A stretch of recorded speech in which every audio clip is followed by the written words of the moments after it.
नमस्कार. आज आपण आलो आहोत उमरगा येथे. उमरगा येथील इंद्रधनु वृद्ध सेवा केंद्र.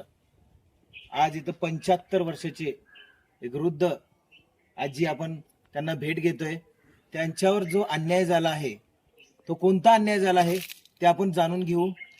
आज जळकोट येथील महाराष्ट्र ग्रामीण बँक येथे आजीनं एफडी केली होती. जी तळ्याची रक्कम आली होती ती एफडी केली होती, परंतु ती एफडी बँकेनं जॉईंट अकाउंट करून मुलाचं, त्याच्यामध्ये आजीला जो मिळणारी रक्कम आहे ती रक्कम काढता येत नाही. आजीच्या दवाखान्यासाठी असेल किंवा आज त्यांना मुलं सांभाळत नाहीत, त्यांना जी रक्कम लागणारी आहे ती बँकेनं त्यांच्यावर खूप मोठा अन्याय केला आहे.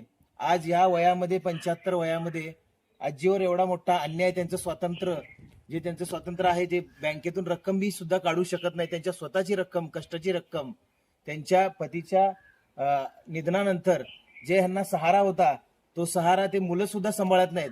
आज ह्या आजीची व्यथा जाणून घेऊ. आजी नमस्कार. नेमकं काय झालंय तुमच्या बाबतीत? बँकेनं काय अन्याय केला आहे? बँकेनं मुलांना लगट होऊन केलेत. हा, आपण तुमचं नाव काय आहे आजी पहिलं? सिंधुबाई वसंतराव पाटील.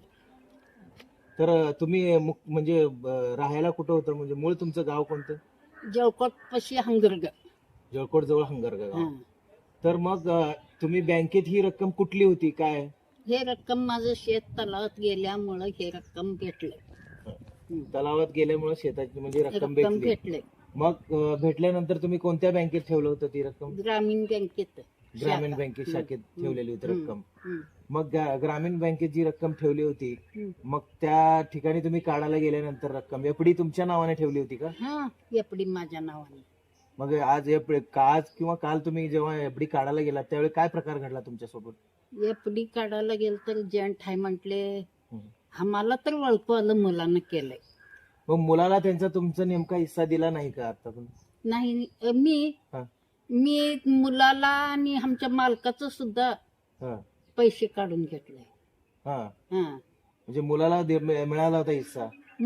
हिस्सा मिळाले, मुलीला मिळाला नाही. मुलीला मिळाला नाही, मुलाला मिळाला. तरी देखील मुलाने तुमची जी रक्कम आहे त्या सुद्धा रकमेला तुम्हाला आडकाठात ठेवलाय. आडकाठा ठेवला.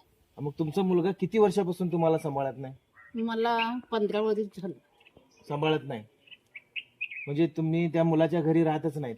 नाही, शेत सोडलं, घर सोडलं, मुलाला सगळं सोडलं.